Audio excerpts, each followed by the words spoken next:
Hello friends, welcome to the Hindu daily newspaper and current affair analysis. Today at the 18th of the August 2023 we will discuss the Hindu newspaper analysis. आज 18 अगस्त को हम the Hindu newspaper को analysis कर रहे हैं। Daily newspaper analysis में आपका स्वागत है। आइए देखते हैं इसमें जो पहला आर्टिकल है ये भारत के गौरवपूर्ण इतिहास को लेखन की प्रक्रिया की तरफ एक अग्रसर कदम है। जैसा कि हम जानते हैं इसरो ने 14 जुलाई 2023 को अपना चंद्रयान 3 मिशन लॉन्च कर दिया और उसे 23 अगस्त 2023 को 5:47 पर शाम को उससे लैंडिंग कराया जाएगा चंद्रमा की सतह पर। इस प्रक्रिया का जो अंतिम चरण में हम प्रवेश कर चुके हैं और जो लैंडर मॉड्यूल था, प्रोपल्सन मॉड्यूल था, उन्हें अलग कर दिया गया है। इसका एक बहुत अच्छा वीडियो इसरो ने लाइव वीडियो अपने ट्विटर हैंडल पर शेयर किया है, आप उसे वहां जाकर देख सकते हैं। ये यूट्यूब पर भी वीडियो है और साथ ही साथ हमने भी इस पर एक कम्प्रिहेंसिव वीडियो बना दिया है, उसका लिंक इस वीडियो में दे देंगे। साथ ही साथ जो ऊपर कार्ड होता है उसमें भी हम इंडिकेट कर देंगे, अब जा करके कम्प्रिहेंसिव वीडियो देख सकते हैं। बता दें अब तक कुल 34 दिन बीत चुके हैं और जो चंद्रयान 3 जो है अब वो लैंडिंग की तरफ आगे बढ़ रहा है और इसमें लैंडर और प्रोपल्सन मॉड्यूल को अलग कर दिए गए। इस तरीके से अब हम देखते हैं कि आज 18 अगस्त को फिर जो है उसको डीबूटिंग भी की जाएगी, जिससे कि आज शाम 4 बजे ये प्रक्रिया चलेगी, जिससे कि उसको डीबूटिंग कर दिया जाए और फिर वो आगे अपने ऑर्बिट की तरफ बढ़े और उसके ऑर्बिट को लोअर कराया जाएगा। हम ऑर्बिट को 100 किलोमीटर का इलिप्टिकल पाथ पर उसको प्रोपल्सन मॉड्यूल को रिवोल्यूशन कराएंगे और वह जो है उसका टाइम पीरियड बहुत टाइम हो सकता है 6 महीने हो सकता है 1 साल या वो कई साल भी हो सकता है, उसके सस्टेनेबिलिटी पर डिपेंड करेगा। तो चंद्रयान 3 का जो है प्रोपल्सन मॉड्यूल का ये कहानी है। लैंडर मॉड्यूल की बात करें तो लैंडर और रोवर एक ही में अटैच हैं। जब वो लैंड करेगा तो उसके बाद उसमें रोवर अटैच होगा। देखते हैं इसका जो टोटल टाइम पीरियड रखा गया वो काफ़ी कम है, क्योंकि वो केवल 14 दिन, पृथ्वी के अकॉर्डिंग वो 14 दिन है और चंद्रमा के अकॉर्डिंग उसका केवल 1 दिन है। पृथ्वी और चंद्रमा में अंतर ये है कि चंद्रमा का पूरा 1 दिन और 1 रात 28 दिनों का होता है, जिसमें 24। तो चंद्रमा का जो डे होता है वो गर्म होता है, लेकिन जब उसकी रात वाली पीरियड होती है बहुत ठंडी हो जाती है, करीब करीब -40 डिग्री टेम्परेचर चला जाता है। इस वजह से हम जो है ये इतने दिनों के बाद इसको लैंडिंग करा रहे हैं। 23 अगस्त को उसका सूर्योदय होगा, उसी टाइम हमारे पास जो सोलर पैनल होंगे उन्हें चार्ज करने के लिए एनर्जी मिलेगी, इसलिए हम तब उसे जो है लॉन्च करेंगे, लैंडिंग कराएंगे। बता दें जब चंद्रमा पर ये लैंडर उतरेगा तो वहाँ पर उसकी मिट्टियों का केमिकल एनालिसिस करेगा, साथ ही साथ वहाँ पर अन्य जो है रोवर वहाँ के जो मिट्टियाँ हैं, जो अन्य चट्टानें हैं, उनका एनालिसिस करेगा। प्रोपल्सन मॉड्यूल में भी जो है पेलोड रखे गए हैं और लैंडर मॉड्यूल में पेलोड रखे गए हैं जो साइंटिफिक पेलोड है, जो कि स्टडी के पर्पज़ से हैं। और इस तरीके से हम देख रहे हैं कि ये थोड़े ही दिनों बाद हमारा जो है मिशन काफ़ी ज़्यादा सक्सेसफुल हो जाएगा। इसके ट्रैकिंग की बात की जाए तो इससे जो UR Rao satellite centre ISRO Bengaluru centre से किया जाएगा और इस तरीके से हम देखते हैं कि हमारे पास और एक ऐतिहासिक क्षण आने वाला है। हमारे देश में साइबर क्राइम का थ्रेट बहुत तेज़ी से बढ़ रहा है और पूरी दुनिया में बढ़ रहा है। इस समस्या से निपटने के लिए एक कदम जो कम्युनिकेशन मिनिस्ट्री ने उठाया है। जैसा कि हम जानते हैं बहुत सारे लोगों के ऊपर जो है पास बहुत सारे ऐसे कॉल आते हैं जो फ्रॉड होते हैं, जिसमें OTP किसी दूसरी स्कीम के बहाने या किसी रिलेटिव के बहाने जो है OTP मांग ली जाती है, बैंक डिटेल या ATM नंबर वगैरह मांग लिए जाते हैं और इस तरीके से उनके साथ फ्रॉड हो जाता है। फिर वो नंबर ऑफ हो जाता है और व्यक्ति किसी तरह पहचान नहीं कर पाता है। और जैसा कि ऐतिहासिक रूप से देखा गया है, हिस्ट्री रही है कि जिसके साथ फ्रॉड हो जाता है जनरली वो पैसा वापस नहीं पाता है। इसलिए सरकार ने एक कदम उठाया है कि जो लोग इस काम को करने के लिए बहुत ज़्यादा सिम इकट्ठा खरीद लेते हैं और उस सिम प्रयोग करते हैं, कुछ जैसे कोई फ्रॉड करते हैं, पैसा ऐंठ लेते हैं, फिर से वो सिम बंद करके दूसरा सिम स्टार्ट कर लेते हैं। इसी को बैन करने की प्रक्रिया चल रही है। तो कम्युनिकेशन मिनिस्टर क्या कहते हैं, the data and evidence showed us that there is complicity of the dealer in cyber fraud where attackers by mobile number in bulk use them to call and defraud people and quickly move on to another number। तो लोग fraud करते हैं और उसके बाद दूसरे number पर move कर जाते हैं। इसी से बचने के लिए सरकार रही है अब क्या किया जाएगा, साइबर फ्रॉड को रिड्यूस करने के लिए जो डिपार्टमेंट ऑफ टेलीकम्युनिकेशन है उसने एक मैंडेटरी प्रोविज़न लाया है कि रजिस्ट्रेशन करना पड़ेगा और इनडिस्प्यूटेबल वेरिफिकेशन, जो भी डीलर होते हैं जो सिम कार्ड बेचते हैं उनको एक पर्टिकुलर जो है डिपार्टमेंट ऑफ टेलीकम्युनिकेशन में रजिस्ट्रेशन कराना पड़ेगा और इनडिस्प्यूटेबल वेरिफिकेशन का, बिना वेरिफिकेशन को सिम नहीं बेच सकते। ये सा कदम उठाया क्यों गया है, तो बता दें जो है जल्द ही अभी करीब 67,000 जो है सिम डीलर को और 52 लाख कनेक्शन 52 लाख कनेक्शन को रजिस्ट्रेशन को उन्हें रद्द किया गया और साथ ही साथ 300 FIR भी दर्ज किए गए हैं। इस वजह से सरकार ये कदम उठा रही है जिससे कि लोगों के साथ फ्रॉड होने से बचा जा सके। इसके लिए साथ साथ सरकार ने भी कहा है कि जो कंपनियां या जो डीलर इसमें इन्वॉल्व होंगे उनके ऊपर 10 लाख रुपए का हैवी फाइन भी लगाया जाएगा। अब नया सिस्टम में क्या होगा, तो नए सिस्टम में ये कहा गया है कि जो भी बल्क में कंपनियां जो है सिम खरीदती हैं या खरीदने की प्रक्रिया उनके पास है, तो जो कंपनियां, जो बड़ी बड़ी कंपनियां होती हैं जैसे कॉल सेंटर है या कोई कंप्यूटर साइंस की एजेंसी है, कोई भी कंपनी जहां पर वर्कर बहुत ज़्यादा है, जहां बहुत ज़्यादा सिम खरीदने की आवश्यकता है, तो उन्हें KYC नो योर कस्टमर करवाना होगा, तभी जा कर के उन्हें सिम मिलेगा, अदरवाइज उन्हें नहीं मिलेगा। और जो एग्जिस्टिंग बल्क सिस्टम है उसमें जो है कंपनियों को हर एक इंडिविजुअल सिम का, हर एक इंडिविजुअल पर्सन का उनको रिकॉर्ड रखना पड़ेगा। जो सिम बेचने कंपनियां, टेलीकम्युनिकेशन कंपनियां हैं, उनको भी एक हर इंडिविजुअल पर्सन का रिकॉर्ड रखना होगा। साथ ही साथ जो कंपनियां खरीदेंगी बल्क अमाउंट में सिम, उनको भी जो है ये रखना होगा।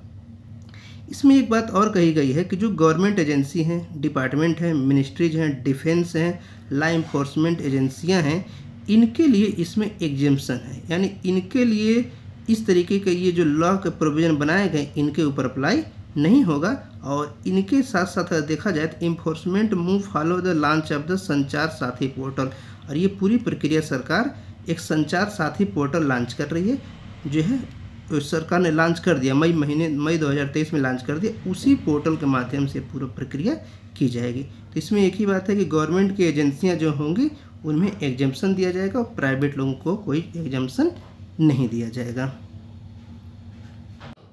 साथ ही साथ ये भी बता दें कि प्रेजेंट टाइम में एक व्यक्ति के ID पर कितने सिम इशू हो सकते हैं, तो प्रेजेंट टाइम का रूल है कि 9 सिम एक ID पर इशू हो सकते हैं। तो सरकार ने कहा कि ये प्रोविज़न कंटिन्यू रहेगा, लागू रहेगा, यानी कोई एक व्यक्ति अपने एक इंडिविजुअल आई कार्ड पर 9 सिम खरीद सकता है। इसके आगे एक न्यूज़ है मनरेगा से रिलेटेड है। मनरेगा का जो प्रोविज़न है ये, इसमें बहुत सारे पैसे सरकार अलॉट करती है हर साल, लेकिन उसके पैसों का जो है बहुत ज़्यादा दुरुपयोग होता है और उससे बचाने के लिए सरकार जो है हर समय कुछ न कुछ कोशिश करती रहती। इसी क्रम में सरकार ने कहा है कि अब जो मनरेगा में कार्य किए जाएंगे उनका जो सर्विलेंस ड्रोन से किया जाएगा। तो इस प्रक्रिया में यूनियन गवर्नमेंट की जो union ministry of rural development, ग्रामीण विकास मंत्रालय ने कहा है कि वो जो सर्विलेंस करेंगे इसमें कई चीज़ों को साथ में शामिल किया जाएगा। जैसे कि उन्होंने कहा कि कार्य की प्रगति क्या है, प्रोग्रेस कितना है, साथ ही साथ जो एसिड प्रोड्यूस किए जा रहे हैं उनको भी हम निगरानी करेंगे, और साथ ही साथ इसमें जो काम हो रहा है सच में काम जो है ज़मीन पर हो रहा है या केवल ऑफिस में बैठकर पेपर पर हो रहा है, इस बात को भी ध्यान रखा जाएगा और सर्विलेंस का ज़्यादा फायदा होगा। इसके लिए सरकार ने क्या किया कि स्टैंडर्ड ऑपरेटिंग जो है प्रोसीजर बनाया है और उसके लिए कहा गया है कि उसमें हम 4 टाइप की मॉनिटरिंग स्पेशली करेंगे। जैसे सर्वेइंग द ऑनगोइंग वर्क, जो काम हो रहा है क्या सच में हो रहा है उसकी सर्वेइंग करेंगे। इंस्पेक्टिंग द कंप्लीटेड वर्क, जो काम कंप्लीट हो गया, जैसे कि कोई सी व्यक्ति ने काम कराना शुरू किया ग्राम प्रधान ने, उसने कहा कंप्लीट हो गया, जब कोई काम कंप्लीट ही ना हो तो इस क्रम को भी ध्यान रखना है। साथ ही साथ जो है special inspection in case of the complaint, अगर कोई कंप्लेंट मिलता है तो उसको भी देखेंगे। और एक बात और है कि हम इम्पैक्ट असेसमेंट भी करेंगे कि जो काम हो रहा है क्या सच में समाज के ऊपर, गाँव के विकास में उसका इम्पैक्ट पड़ रहा है कि नहीं पड़ रहा, इस बात को भी असेसमेंट किया जाएगा। बता दें मनरेगा में बहुत सारे करप्शन केसेज हमेशा दिखते हैं और इस वजह से जो है सरकार को एक रेगुलेटरी फ्रेमवर्क हमेशा बनाने की ज़रूरत पड़ती है। साथ ही साथ इसके बाद अलावा बहुत सारी चीज़ें ऐसी होती हैं, जैसे दिखाया जाता है वर्कर ने काम किया है, लेकिन वहाँ पर किसी मशीन से काम कराया जाता है, बुलडोजर से काम कराया जाता है, और वो काम कंप्लीट होने के बाद जो है कुछ वर्कर्स के जो है कुछ दारू पिला करके या कुछ थोड़े से पैसे दे करके उनके नाम ऐड कर दिए जाते हैं, और फिर जैसे उनके अकाउंट में पैसा आता है वो खाता से पैसा प्रधान पार्षद निकाल लेते हैं, और उनको जो है थोड़ा सा पैसा देते हैं खाने पीने का, दारू पीने का, और पूरा पैसा अपने हड़प लेते हैं। जबकि मनरेगा का मैंडेटरी रूल है कि जो है काम जो है व्यक्ति स्वयं करेगा, किसी मशीन का प्रयोग नहीं होगा। मशीन का प्रयोग जो है किसी रेयरली कंडीशन में किया जा सकता है, वो भी परमिशन के बाद या इंफॉर्मेशन के बाद। तो इस चीज़ से भी बचाना है और रियल टाइम मॉनिटरिंग हो सके, इसके लिए अति आवश्यक है, इसलिए सरकार ने इस कदम को उठाया है।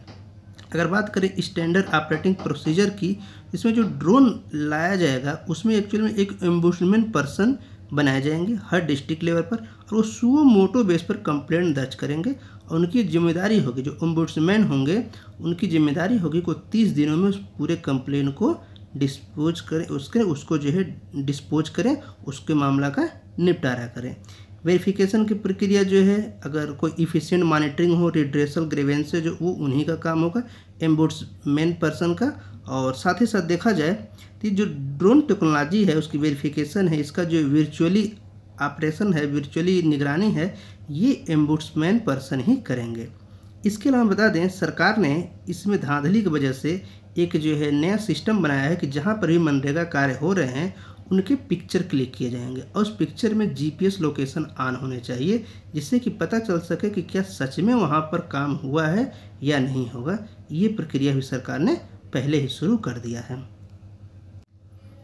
इस स्कीम में एक जो है एक कंसर्न पैदा कर सकता है राज्यों के लिए कि सरकार ने जो भी प्रोविज़न लाए हैं ड्रोन से निगरानी का, ड्रोन सर्विलेंस का, इसमें एक बात साफ साफ कही गई है कि यूनियन गवर्नमेंट कोई भी फंड रिलीज नहीं करेगा। इस रेफरेंस में गाइडलाइन में साफ साफ कहा गया कि स्टेट गवर्नमेंट जो भी इस मनरेगा के कार्य में एडमिनिस्ट्रेटिव एक्सपेंसेज होते हैं उसी में से वो खर्च कम करेंगे, और 10% अपना जो है काम करीब खर्च कम करके इस एक्सपेंस में लगाएंगे। यानी जो सर्विलेंस का, ड्रोन सर्विलेंस का मामला है, पूरा खर्चा अगर आता है तो स्टेट गवर्नमेंट को बेयर करना पड़ेगा, अदरवाइज इसी प्रोविज़न से जो पैसे हैं उसमें से वो बचा करके यूज करें। यूनियन गवर्नमेंट कोई पैसा नहीं देगी। साथ ही साथ यूनियन गवर्नमेंट ने ये भी कहा है कि ड्रोन कोई भी राज्य सरकार नहीं खरीदेंगे। इसके पीछे एक बहुत बड़ा कारण है। हम जानते हैं राष्ट्रमंडल खेल जब भारत में हुए 2010 में, तो AC फ्रिज खरीदे गए थे। नहीं, ये गलत है। AC फ्रिज किराए पर लिए गए थे, और उनका किराया इतना हैवी था कि जितने में एक AC फ्रिज मिल जाता उसका कई गुना तो किराया दिया गया था। तो कुछ ऐसी कंडीशन हो सकती है, लेकिन सरकार ने कहा है कि जो अगर कोई ड्रोन खरीदेगा फिर उस ऑपरेट कौन करेगा, उसको रख रखाव मेंटेनेंस कौन करेगा, फिर उसमें खरीदने में जो है धांधली हो सकती है। इसलिए सरकार ने कहा है कि आप एक स्पेशलाइज्ड एजेंसी को हायर कीजिए इस पर्पज़ के लिए, और वही जो है पूरा ड्रोन सर्विलेंस का काम करेगा, और ओम्बुड्समैन पर्सन जो है उसकी निगरानी अपने ऑफिस में वर्चुअली कर सकेंगे। इसके साथ साथ अगर देखा जाए तो सरकार ने कहा है कि जो फोटोज हैं, वीडियोज हैं, उनको भी कलेक्ट करने की, स्टोर करने की एक सेंट्रल डैशबोर्ड बनाया जाएगा, और उसी में स्टोर किया जाएगा और इस डाटा का एनालिसिस किया जाएगा। यूनियन गवर्नमेंट ने पिछले साल मई 2022 में एक इनिशिएटिव लिया था, और mandatory capture attendance at all work site. तो वर्क साइट पर जो जैसा कि हमने कहा एक फ़ोटो क्लिक की व्यवस्था की गई है एक मोबाइल बेस्ड एप्लीकेशन से, कि अगर कोई काम हो रहा है तो क्या सच में वहाँ पर हो रहा है, पेपर पर हो रहा है। इसलिए GPS लोकेशन ऑन करके ये काम करना होगा। पेज नंबर 6 पर एक न्यूज़ है। जैसा कि हम जानते हैं नाइजर एक अफ्रीका का कंट्री है, सहारा के रेगिस्तान में, और वहाँ पर जो है कू हुआ है, वहाँ का सत्ता का तख्ता पलट हुआ है। इस क्रम में जो है इंडियन वहाँ पर जो है कुछ फंसे हुए हैं, तो उन्होंने सरकार से कहा कि उन्हें जो है इवैक्यूएट किया जाए, बाहर निकाला जाए, क्योंकि वहाँ की सिचुएशन ठीक नहीं है। परंतु उनका कहना है कि अभी तक ऐसा कोई भी प्रोसीजर सरकार द्वारा लिए नहीं गए हैं। तो अब उनकी सिक्योरिटी को खतरा हो रहा है। जो नागरिक हैं जो वेस्ट एशिया में पड़े हुए हैं, वेस्ट अफ्रीका का देश है और सहारा के रेगिस्तान में पड़ता है, तो इस वजह से जो है सरकार का कोई क्लियर मैंडेट नहीं आया है, कोई रिस्पांस नहीं आया है। तो अब एक बात ये है कि उसके बगल में एक बेनिन देश है, तो वो लोग क्या कर रहे हैं, अब उसके देश पर नाइजर और बेनिन के बॉर्डर पर पहुंच गए। उन्होंने कहा कि अब नाइजर को छोड़ करके वो बेनिन में चले जाएंगे। इस प्रक्रिया के लिए पहले वहाँ के आर्मी ने रोक दिया, परंतु बाद में उन्हें जो है ये परमिशन दे दी गई। अगर बात की जाए जो एक सरकार की तरफ से, जो भारत सरकार है उसके एम्बेसडर की तरफ से एक जो है सपोर्ट के रूप में एक लेटर इशू किया गया। इंडियन एम्बेसी ने डायरेक्ट किया है कि लोग जो है बॉर्डर कैपिटल सिटी बॉर्डर को क्रॉस करें और बेनिन में चले जाएं, जबकि ये वहाँ के रूल के अकॉर्डिंग, नाइजर के रूल के अकॉर्डिंग कि अलाउ नहीं है किसी भी फॉरेन पर्सन के। लेकिन वहाँ के आर्मी ने पहले तो रोक दिया, लेकिन बाद में जाने दिया। लेकिन साथ ही साथ उनको जो वीज़ा है, पासपोर्ट है, उस पर एग्जिट का मोहर लगा रही है और एंट्री इनटू बेनिन का भी मोहर लगा रही है, जिससे कि वो लोग कन्फर्म हो सके, इन्फॉर्मेशन पूरी तरीके से कलेक्ट रहे। नेक्स्ट न्यूज़ है हमारे सिक्योरिटी कंसर्न से। हमारे देश में जो है सिक्योरिटी के लिए स्वयं इंडिजिनस स्तर पर, स्वदेशी स्तर पर हथियार, वारशिप, पनडुब्बी ये सब बनाए जा रहे हैं। इसी क्रम में जो है वारशिप सिंधु या विंध्यगिरी को लॉन्च किया गया है प्रेसिडेंट द्वारा। तो प्रेसिडेंट ने जो है इसे कोलकाता में लॉन्च कर दिया है। बता दें प्रेसिडेंट द्रौपदी मुर्मू जो हैं उन्होंने विंध्यगिरी को, जो कि प्रोजेक्ट 17A के तहत एक 3 प्रोजेक्ट बनाए गए 17A, जिसमें जो है वारशिप तैयार किए जा रहे हैं, उसके क्रम में ये अंतिम है। 3 बनाए जाने थे जिसमें अंतिम है और जिससे नेवी के लिए तैयार किया गया है। और garden rich ship builder and engineer, जो कि कोलकाता बेस्ड कंपनी है, उसी ने इसे तैयार किया। ये इंडिजिनस कंपनी है। इस डेवलपमेंट को देखते हुए जो है प्रेसिडेंट ने कहा है कि हमारी कैपेबिलिटी जो है इससे काफ़ी ज़्यादा बढ़ेगी और साथ ही साथ हम जो है आत्मनिर्भर भारत जो हमारा गोल है, अभियान है, उसके तरफ हम बढ़ रहे हैं और हम इंडिजिनस स्वदेशी स्तर पर अपने शिप बिल्डिंग को कर रहे हैं, जो कि पहले जो है हम इंपोर्ट करते थे, जो कि काफ़ी महंगा होता था।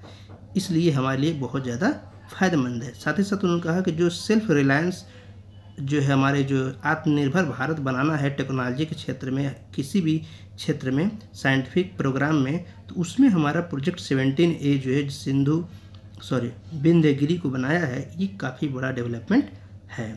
आगे देखें तो जो प्रेसिडेंट का क्या कहना है कि जो हिंद महासागर है या इंडो पैसिफिक है, प्रशांत महासागर है, इसमें जो है सिक्योरिटी थ्रेट ज़्यादा है। जैसे कि भारत के 2 पड़ोसी पाकिस्तान और चाइना, ये हमेशा जो है थल, जल और नभ हर जगह से भारत पर अटैक करने की तैयारी में रहते हैं।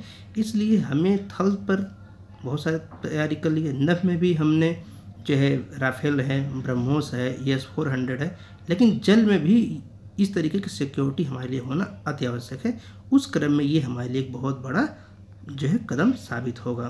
Following the launch Vindhyagiri will join it's 2 sister ship. इससे पहले जो है 2 शिप और लॉन्च कर चुके हैं, ये तीसरा और अंतिम था। इस तरीके से उस तीनों को ज्वाइन कर लेगा और फाइनली हमारे इंडियन नेवी को और स्ट्रांग बूस्ट मिलेगा। भारतीय संविधान में एक आर्टिकल है, आर्टिकल 19 अनुच्छेद 19, जो राइट टू एक्सप्रेशन की बात करता है। साथ ही साथ हमें जो है अपने न्याय के लिए लड़ने का भी अधिकार संविधान देता है। लेकिन इस आर्टिकल का प्रयोग या दुरुपयोग करके कुछ लोग कोर्ट के टाइम को बहुत ज़्यादा बर्बाद कर रहे हैं। इसी क्रम में आर्टिकल 370 का जो डायलूशन हुआ था 5 अगस्त 2019 को, उसी का सुनवाई चल रहा है। उसमें अजीबोगरीब लोग आर्गूमेंट दे रहे हैं सुप्रीम कोर्ट में जा कर के। इस मामले पर चीफ जस्टिस ऑफ इंडिया ने कहा है कि क्या आप लोगों को लगता है कि हमको एक जुडिशियल रिव्यू करने की आवश्यकता है जो गवर्नमेंट ने ये डिसीजन लिया था? Are you saying that judicial review should reassess the basis of the government decision that it was not in the national interest to continue with article 370? तो क्या 370 का जो डायलूशन हुआ है उससे देश को खतरा है, जम्मू कश्मीर के लोगों को खतरा है? क्या सरकार के इस डिसीजन की हमें जुडिशियल रिव्यू करनी चाहिए? तो सुप्रीम कोर्ट ने पूछा। उस पर जो वकील हैं उन लोगों का जवाब थोड़ा सा अजीब था। सुप्रीम कोर्ट ने भी कहा कि हम जो है इसमें जो एब्रोगेशन ऑफ आर्टिकल 370 है, इसमें जुडिशियल रिव्यू का स्कोप हमें तो नहीं दिखता है। Whole exercise of abrogation of article 370 was bereft of any reason. तो जो वकील ने क्या कहा कि पूरा का पूरा जो डाइल्यूशन हुआ है, एब्रोगेशन हुआ है, वो पूरी तरीके से एक दीवानगी प्रक्रिया के तहत हुआ है, एक लोक लुभावन पॉलिसी के तहत, वोट बैंक के तहत हुआ है, क्योंकि सरकार को ऐसा कोई जो है इन्फॉर्मेशन नहीं था कि जम्मू कश्मीर के इस प्रोविज़न से देश को कोई खतरा है। होम मिनिस्ट्री में किसी ने स्टेटमेंट दे दिया कि 370 जो है नेशनल इंटीग्रेशन के लिए खतरा है, और इसी को जो है सरकार ने एक्सेप्ट कर लिया, जबकि इसके पास इसके पीछे कोई ठोस कारण नहीं था। तो जबकि उन्होंने साथ साथ ये भी कहा कि जम्मू कश्मीर भारत का इंटीग्रल पार्ट है। बता दें, जो जम्मू कश्मीर का पहला संविधान था, उसका आर्टिकल 1 स्वयं कहता था कि Jammu and Kashmir is the integral part of the India. Jammu Kashmir एक अलग देश नहीं है, न देश बनने की उसकी इच्छा है, लेकिन आज फिर ये विवाद क्यों हो रहा है और सुप्रीम कोर्ट में ये लोग जा करके कोर्ट की टाइम को बर्बाद कर रहे हैं। उनका कहना है जुडिशियल रिव्यू जो पावर है सुप्रीम कोर्ट के पास वो करे, परंतु सुप्रीम कोर्ट ने इसमें अनिच्छा व्यक्त किया है और उन्होंने कहा ऐसा कोई उनका इरादा नहीं है। वकील ने कहा कि जो प्रेसिडेंट ने आर्टिकल 367 के तहत हासिल किया और फिर 370 को डाइल्यूट कर दिया। पहले उन्होंने प्रेसिडेंशियल रूल लगाया, फिर वहाँ के स्पेशल स्टेटस को चेंज कर दिया, और पूरी जो है प्रक्रिया जो है एक पारदर्शी नहीं है, क्योंकि जो जम्मू कश्मीर की कॉन्स्टिट्यूंट असेंबली थी 1957 में जो है डिजोल्यूशन हो गया, और जैसे डिजोल्यूशन हुआ राष्ट्रपति की पावर ही खत्म हो गई। ये वकील ये कह रहे हैं कि राष्ट्रपति की पावर ही खत्म हो गई है। ये बड़ा ही खराब बात है, ऐसी बात लोग कर रहे हैं, और खैर सुप्रीम कोर्ट इस पर कुछ एक्शन नहीं लिया है और उसके लिए कोई जुडिशियल रिव्यू की बात नहीं की गई है। लेकिन सुप्रीम कोर्ट ने साफ साफ कहा है कि आज तक जम्मू एंड कश्मीर में बहुत सारे ऐसे प्रोविज़न हैं जो भारत सरकार के संविधान से लिए गए हैं, मॉडिफाई किए गए हैं, बहुत सारे प्रोविज़न ऐड किए गए हैं। वहीं की कॉन्स्टिट्यूंट असेंबली लेजिस्लेटिव असेंबली ने क्या किया है, ऐसा बिल पास किया है। उसी क्रम में तो ये भी है। तो क्या वो जम्मू कश्मीर के जो कॉन्स्टिट्यूंट असेंबली 1957 में भंग हो गई, उससे तो परमिशन लेकर के मॉडिफिकेशन नहीं किए गए हैं। और ये भारत सरकार का भी रुख रख चुका है भारत सरकार ने अपना सुप्रीम कोर्ट में कि बहुत सारे ऐसे प्रोविज़न हैं जो जम्मू एंड कश्मीर के कॉन्स्टिट्यूशन में अमेंडमेंट किए गए हैं और भारत के कॉन्स्टिट्यूशन ऑफ इंडिया के प्रोविज़न को उसमें मॉडिफाई किया गया, ऐड किया गया है। और ये पहला नहीं है, ये बहुत सारे प्रक्रमों के बाद आया है। नेक्स्ट आर्टिकल है national education policy a flexible policy states free to adopt according to their requirements. Finance minister ने कहा है नेशनल एजुकेशन पॉलिसी सरकार 2019 में लाई, आज 2023 है, लेकिन आज तक वो एक भी राज्य में लागू नहीं हुआ। और सरकार कह रही है कि फ्लेक्सिबिलिटी बहुत ज़्यादा है, अपने रिक्वायरमेंट के अकॉर्डिंग कोई भी राज्य अप्लाई कर ले। मेरा क्वेश्चन ये है कि जब भाजपा की बहुत सारे राज्यों में सरकारें हैं तो वहाँ पर ये क्यों लागू नहीं हो रहा है। इसमें जो प्रोविज़न, कुछ अच्छे प्रोविज़न हैं जो स्टूडेंट के हित में हैं, उसको ध्यान रखते हुए जो प्राइवेट कॉलेजेज हैं, यूनिवर्सिटी हैं, स्कूल हैं, वो लोग जो है सरकार से इस बात के लिए मानने को तैयार ही नहीं है को लागू करेंगे। इस प्रकरण में सरकार जो है पल्ला झाड़ रही है और सरकार का साफ कहना है कि इस फ्लेक्सिबिलिटी है, इसे राज्य स्वयं अडाप्ट करें। राज्य क्यों अडाप्ट करेगा जब राज्य के जो विधायक हैं वो सब कॉलेज चलाते हैं, स्कूल चलाते हैं, तो वो क्यों ऐसा चाहेंगे उनका घाटा हो, बच्चों का फ़ायदा हो। बच्चों से ज़्यादा फीस वसूलना, उनकी ऋण तोड़ फीस वसूलना ही तो उनकी पॉलिसी है। तो ये निर्मला सीतारमण जो फाइनेंस मिनिस्टर हैं जो कह रही हैं, ये बहुत गलत बात है हमारे हिसाब से। तो उनका कहना है कि इसमें फ्लेक्सिबिलिटी है और ये प्रोग्रेसिव पॉलिसी है। इसमें बहुत सारे एक्सपर्ट लोगों ने अपने रिकमेंडेशन दिया है और एक व्यक्ति का माइंड नहीं है, बहुत सारे लोगों को माइंड प्रयोग करने के बाद कंसल्टेशन हुए बहुत एक्सटेंसिव लेवल पर, तब जा कर के इस पॉलिसी को लाया गया। ये बहुत अच्छी बात है, परंतु मेरा यही कहना है फिर से लागू क्यों नहीं सरकार स्वयं कर रही है, सेंट्रल गवर्नमेंट क्यों नहीं स्वयं लागू कर रही है, या कम से कम जो बीजेपी रूल्ड स्टेट है वहाँ पर क्यों लागू नहीं हो रहा है। ये एक तरीके से बेवकूफ़ बनाने की प्रक्रिया चल रही है कि हम पॉलिसी बनाएंगे, सब पॉलिसी बनेगी तो सेंट्रल गवर्नमेंट स्वयं लागू करवाएगी, लेकिन ये पॉलिसी बनी है एजुकेशन के फील्ड में तो अब राज्यों को ऊपर छोड़ दिया गया। ये जो है एक गलत बात है। A singular feature of the policy is that it is a flexible one. अब ये फ्लेक्सिबल है, इससे कोई फ़ायदा नहीं है जब तक ये इम्प्लीमेंट नहीं होता है। दिनेश प्रसाद सकलानी जो कि एनसीईआरटी के डायरेक्टर, उनका क्या कहना है, as per the national education policy all student from the age of 3 to 8 will get education in the mother tongue और होम लैंग्वेज। इसमें ये प्रोविजन रखा गया है कि 3 साल से 8 साल के जो बच्चे हैं उनको अपनी मातृभाषा में या उनके जो लोकल लैंग्वेज जो बोलते हैं उसी भाषा में उनको शिक्षा दी जाएगी। ये प्रोविजन है। साथ ही साथ इसे 3 लैंग्वेज का भी फार्मूला रखा गया है कि कम से कम 3 लैंग्वेज हर बच्चा सीखे। ये सब अच्छी पॉलिसी है। तो पॉलिसी अच्छी बनाई गई है, पर इसका ये नहीं मतलब है कि उसका ढिढोरा पीटा जाए। उसे सरकार पहले इम्प्लीमेंट करके दिखाए। कम से कम बीजेपी रूल्ड गवर्नमेंट तो उसे इम्प्लीमेंट करें। नेक्स्ट न्यूज है, with huge allocation technology will transform judiciary से चीफ जस्टिस ऑफ इंडिया। भारत की जुडिशरी जो है वो धीरे धीरे जो है अपने डिजिटल फॉर्मेट में आ रही है। टेक्नोलॉजी को ज़्यादा से ज़्यादा अडाप्ट करने की कोशिश कर रही है। इसका तीसरा फेज भी चल रहा है और यूनियन गवर्नमेंट ने इसी साल के बजट में 7,000 करोड़ रुपए भी अलॉट कर दिए हैं। 2 बजट में काम हो चुके हैं। उसमें पैसे की जो कमी को देखते हुए सरकार ने अब की बार बहुत ज़्यादा बजट 7,000 करोड़ रुपए बजट पेश कर दिया है। तो चीफ जस्टिस ऑफ इंडिया का यही कहना है कि एक्चुअल में जो टेक्नोलॉजी का प्रयोग है वो हम कर रहे हैं और इसके लिए जो है सरकार लोअर कोर्ट जुडिशरी जो है lower court, high court, supreme court सभी को एक इंटीग्रेटेड किया जाएगा। ये मामला आया कहाँ से? एक्चुअल में जो ऐसा हमने कहा, जो आर्टिकल 370 की डायलूशन की बात चल रही है, तो उसी वकील ने कहा कि यहाँ पर जो कोर्ट को, जो लोअर कोर्ट है, उन्हें टेक्नोलॉजिकल बूस्ट की बहुत ज़्यादा आवश्यकता है। इस बात पर सुप्रीम कोर्ट में चीफ जस्टिस ऑफ इंडिया ने कहा कि यह प्रक्रिया चल रही है और सरकार ने बहुत ज़्यादा पैसे दे दिए हैं, अब इसकी प्रक्रिया धीरे धीरे चल रही है। हाँ, कोरोना के टाइम में समस्या ये आ गई थी, अचानक में सारा व्यवस्था करना पड़ा, तो बहुत सारे हाई कोर्ट या डिस्ट्रिक्ट कोर्ट या जो सेशन कोर्ट, लोअर कोर्ट हैं, उनके पास कैमरे नहीं थे, सॉफ्टवेयर नहीं थे। तो सुप्रीम कोर्ट ने पहले सॉफ्टवेयर खरीदा, कुछ लोगों ने खरीदा हाई कोर्ट ने, और जिनके पास नहीं था कुछ प्रोवाइड भी कराने की कोशिश की गई थी। लेकिन इस प्रक्रिया को धीरे धीरे बढ़ाया जा रहा है और 7,000 करोड़ रुपये फेज 3 में दिए गए हैं और फेज 1 में 639.411 करोड़ दिए गए थे और फेज 2 में 1670 करोड़ रुपये दिए गए थे।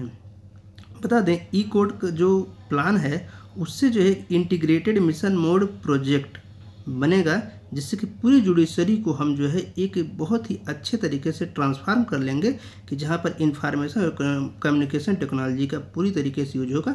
Lower to upper, lower middle, lower court, district court, high court, supreme court सब एक तरीके से आपस में अटैच हो जाएंगे। इसके बाद एक छोटा सा न्यूज है लेकिन काफ़ी ज़्यादा इम्पॉर्टेंट न्यूज है। Flood forecast app launched by water commission. Central water commission ने एक ऐप को लॉन्च किया है जिसका नाम है फ्लड वॉच, और ये जो है बहुत अच्छा ऐप है क्योंकि इसमें जो है अब फ्लड, जो बाढ़ आने की संभावना है, उसकी चेतावनी दी जाएगी, उसकी पूर्व सूचना दी जाएगी और करीब करीब इसमें 7 दिन तक पहले की सूचना देने की भी व्यवस्था की गई है। अगर फ्लड की कोई चांसेज हो तो 7 दिन पहले तक सूचना दी जाएगी और ये गूगल प्ले स्टोर से कोई व्यक्ति जो है इसमें इंस्टॉल कर सकता है और उसमें जो इन्फॉर्मेशन दिया जाएगा वो कलर कोड बेस पर होगा। जैसा कि डिजास्टर मैनेजमेंट में ऐसा काम किया जाता है, जो इन्फॉर्मेशन दिए जाते हैं वो कलर कोडिंग से ही दिए जाते हैं। तो इसमें जो कलर रखे गए हैं वो कलर, एक जो आप ऐप में देखेंगे उसमें कुछ एक कलर्ड सर्किल दिखेगा और उस सर्किल को टच करेंगे तो और भी इन्फॉर्मेशन मिलेगी। लेकिन उस सर्किल का ही इंडिकेशन क्या है, तो जैसा कि कहा गया है कि ग्रीन सर्किल का मतलब है कि सिचुएशन नॉर्मल है, येलो का मतलब एबव नॉर्मल है, ऑरेंज मतलब सीवियर है और साथ ही साथ जो है अगर रेड है तो एक्सट्रीम है। यानी अगर रेड और ऑरेंज दिख रहे हैं तो समझिए खतरा है, अदरवाइज खतरे की बात हमको नहीं दिख रही है। अगर satellite data analysis, mathematical modelling and real time monitoring are use to provide the forecast, तो इसमें सेटेलाइट डाटा लिए जाएंगे, मैथमेटिकल एनालिसिस किए जाएंगे, रियल टाइम मॉनिटरिंग की जाएगी। वहाँ पर कोई पर्सन उस फील्ड में होगा जो वहाँ से इन्फॉर्मेशन शेयर करेगा और उस बेस पर यहाँ पर इन्फॉर्मेशन प्रोवाइड की रह जाएगी इस फ्लड ऐप से, जिसका नाम क्या है, फ्लड वॉच।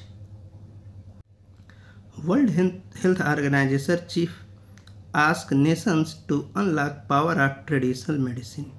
ट्रेडिशनल मेडिसिन जैसे कि भारत में आयुर्वेद है, दुनिया के हर देश में ऐसी कोई न कोई आयुर्वेदिक या कोई अन्य मेडिसिनल पद्धति अवेलेबल है स्वास्थ्य के देखभाल के लिए। पहले ऐसे मेडिकल फैसिलिटी नहीं थी, लेकिन लोकल लेवल पर हर जगह फैसिलिटी थी। तो ये अंग्रेजी दवाई आने की वजह से वो फैसिलिटी गायब हो गई। तो वर्ल्ड हेल्थ ऑर्गेनाइजेशन के चीफ टेड्रोस एधनम घेब्रेयेसस ने कहा है कि इस प्रक्रिया को, ये जो ट्रेडिशनल मेडिसिन है, इसके बढ़ावा देना चाहिए।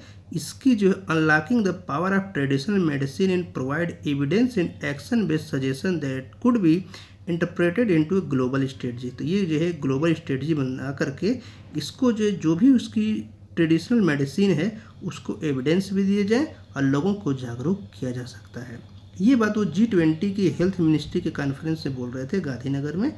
और इससे पहले भी WHO ने भारत सरकार को सराहना कर चुका है कि यहाँ पर जो है ट्रेडिशनल मेडिसिन सिस्टम बहुत ज़्यादा जो है एक्टिव रहा है और ये लोगों के स्वास्थ्य के लिए सही है। In modern times the demand for natural and herbal based pharmaceutical and cosmetic underscore the ensuring significance of traditional healing practices। तो सिंपल सी बात है, हम जानते हैं आयुर्वेदिक दवाइयाँ नुकसान नहीं करती हैं, अगर बाई चांस फ़ायदा न करें तो भी नुकसान नहीं करेंगी और उनका साइड इफ़ेक्ट नियरली नहीं होता है। अगर कोई व्यक्ति पौधे की जड़ से, पत्ते से, तना से, छाल से बनाया गया है, उसमें भला क्या ही नुकसान हो सकता है। हमारे स्वास्थ्य मंत्री डॉक्टर मनसुख मांडविया ने क्या कहा, WHO global centre for traditional medicine with its headquarter in Jamnagar Gujarat accelerates advancement in traditional medicine globally. तो जैसा कि भारत सरकार ने जामनगर में, गुजरात के जामनगर में ट्रेडिशनल मेडिसिन सेंटर स्थापित किया है और स्वास्थ्य मंत्री का कहना है कि इससे हमारे ग्लोबल लेवल पर एक पहचान बनेगी और सरकार इसमें आगे काम करेगी।